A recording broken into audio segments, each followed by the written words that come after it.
निष्ठा परिवार द्वारा आयोजित रेड ड्रॉप माराथन शुभ उद्घाटन उत्सव।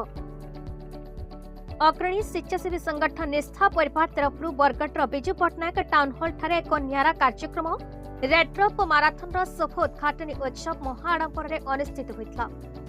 मुख्य अतिथि भाव जिला परिषद अध्यक्षा श्रीमती मानिनी भोई, सम्मानित अतिथि भाव बरगढ़ जिला मुख्य चिकित्सा अधिकारी श्रीमती निरुपमा षडंगी, रक्त भंडार अधिकारी सुशांत कुमार पर, बरगढ़ पौर परिषद अध्यक्षा श्रीमती कल्पना माझी प्रमुख जोगदे। निष्ठा परिवार उपदेष्टा अश्विनी त्रिपाठी, सभापति रक्षपाल साहू, संपादक लोकनाथ साहू मंचासीन थे। अतिथि मानक द्वारा रेड ड्रॉप माराथन नूतन लोगोर उन्मोचन करा।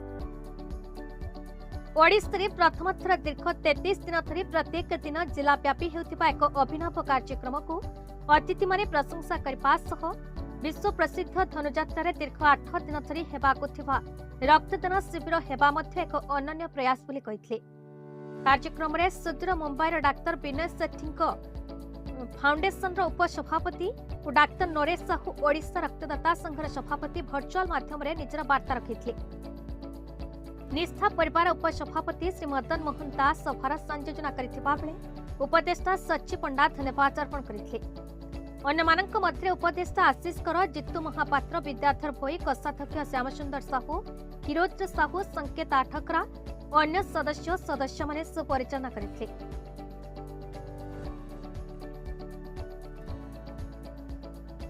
सबको जोहार। मैं अश्विनी त्रिपाठी, उपदेष्टा निष्ठा परिवार। आज अग्रणी स्वेच्छासेवी संगठन निष्ठा परिवार द्वारा विजु पट्टनायक टाउन हॉल बरगढ़ में गोटे नियारा कार्यक्रम अनुष्ठित होता जेनतिर ना हो रेड ड्रॉप माराथन। आपण मैंने दौड़ के लेकर माराथन शुनिचन किंतु आज जेन कार्यक्रम होता सेटा हूँ रक्तदान के लेकर माराथन जेनटा कि जनवरी 1 2025 रु फेब्रुआरी 2 2025 दीर्घ 33 दिन धरिक बरगढ़ जिलार प्रत्येक स्थान रे विभिन्न दिन विभिन्न जगार प्रत्येक दिन स्वेच्छाकृत रक्तदान शिविर अनुष्ठित होगा निष्ठा परिवार तरफ।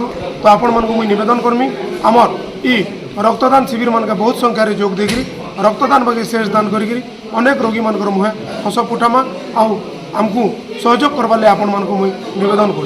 धन्यवाद। बरगढ़ जिला टिकलाल त्रिपाठी रिपोर्ट, भारत न्यूज।